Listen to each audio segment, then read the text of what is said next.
E aí, pessoal que curte Historidade, continuamos aqui na Oficina Brenan.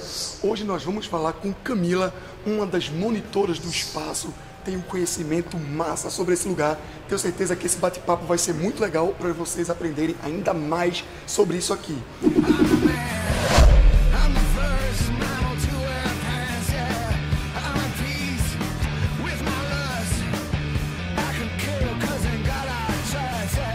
Camila, fala um pouquinho da Oficina Brenan.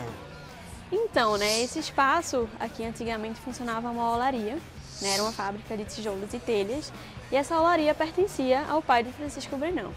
Então, como Francisco ele morava ali do outro lado do rio, ou seja, bem pertinho daqui, ele vinha muito, quando criança para cá, ele vinha com os irmãos, eles vinham para brincar, para acompanhar o pai com o trabalho, porque ele dizia que de todas as fábricas que o pai tinha, essa aqui era a preferida dele, porque ele dizia que aqui era um local meio misterioso, por causa dos fornos, ele dizia que era como se fosse meio que catacumbas. Então ele gostava muito de vir para cá quando criança.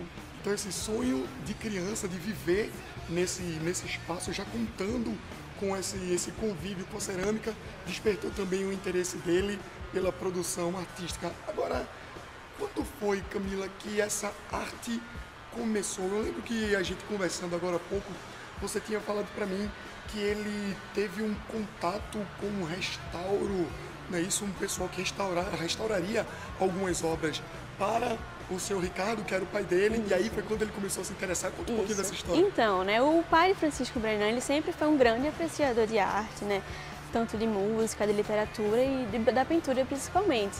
Então teve uma época que ele comprou uma coleção de quadros de uma família daqui de Recife, só que tinha alguns quadros que precisava de alguns restauros.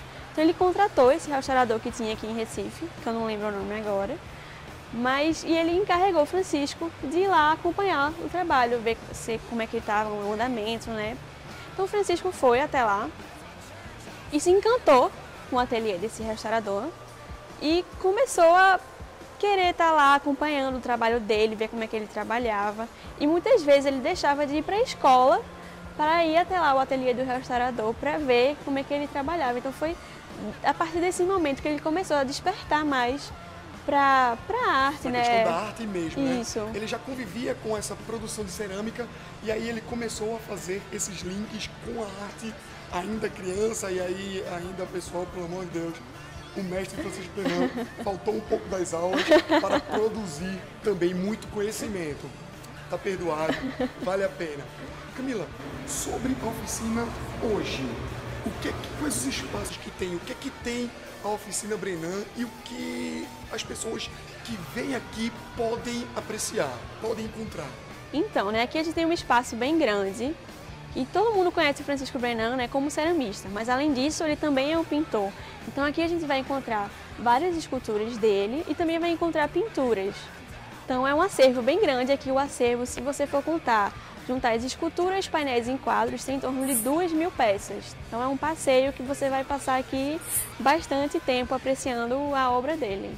Legal, e o bom é que assim, muita gente não tem nem ideia, Todo mundo associa um mestre, um gênio da produção cerâmica no mundo inteiro, mas também não tem muita ideia, ou também não tem muito conhecimento de como o Francisco Brenan também produziu pinturas, não é isso? E essas pinturas, elas estão expostas aqui também na oficina? Sim, então tem um espaço aqui, a academia, que é uma galeria só das pinturas dele. E na verdade o que muita gente não sabe é que ele começou o trabalho dele com arte pela pintura, Ele, no começo da carreira, ele desprezou um pouco a cerâmica e resolveu se dedicar à pintura. A cerâmica ela só veio depois. Que legal. Quando os turistas vêm aqui, vamos por partes, as escolas, quando elas vêm aqui, existe um roteiro já bem definido para as escolas, visitando o salão, visitando os espaços. Conta para mim o que geralmente essas escolas, quando chegam aqui, o que elas encontram, que espaços elas visitam principalmente. Então, quando as escolas vêm, a gente já tem um roteiro meio que definido, Então, primeiro, a gente faz uma introdução geral, conta um pouco da história dele, um pouco da história daqui do espaço. E depois a gente vem aqui para o Salão de Esculturas, que quando elas têm contato, tanto com os painéis como com as esculturas, E a gente fala um pouco sobre a temática da obra dele. Depois a gente visita a antiga área da fábrica, onde tem os fornos, que hoje estão desativados, mas que pode se visitar. Também tem uma área que dá para ver da fábrica que funciona atualmente. E depois que a gente faz essa parte aqui do salão, a gente vai visita a parte externa, né? Conta um pouco também do sentido daquela área. Tem também a visitação à Praça Burle Marx, que é um espaço que foi projetado por Burle Marx. E a gente encerra a nossa visita lá na academia, no espaço onde estão as pinturas. O importante também, galera, de vocês saberem, é que toda a oficina Brenan tem uma estrutura extremamente grande e com todo o material disponível para que você tenha uma visita extremamente bem conduzida pelos monitores como Camila. Um outro detalhe é que a oficina Brenan também dispõe de um teatro. Então tem um auditório com capacidade para algo em torno de 130 pessoas. Isso. Não é isso, Camila? Que é bem bacana e que vale a pena você vir e conhecer. Camila, sobre as obras, vamos lá, existe uma certa polêmica sobre a produção cerâmica de Francisco Brenan por conta de toda uma sensualidade envolvida nessas produções. E como são caracterizadas, como são classificadas, se é que podem ser classificadas, se é que podem ser conceituadas as obras desse gênero?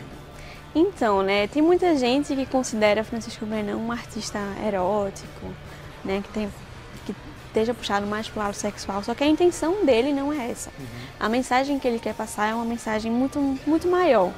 Né? Você vai perceber nas obras dele que tem muitos elementos que estão ligados a essa questão da sexualidade, né? Muitas obras têm um formato fálico, as mulheres geralmente elas estão nuas, com os seios, a bunda, os elementos estão ligados à reprodução muito mais evidenciados, né? E ele faz isso porque ele diz que é justamente a sexualidade que nos leva à reprodução.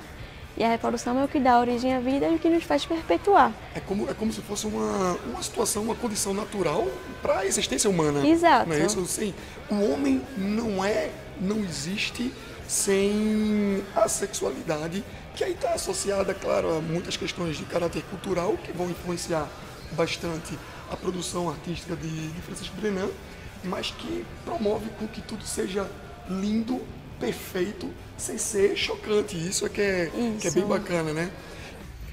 Galera, essa é só a primeira parte desse grande bate-papo falando sobre a oficina Brenan.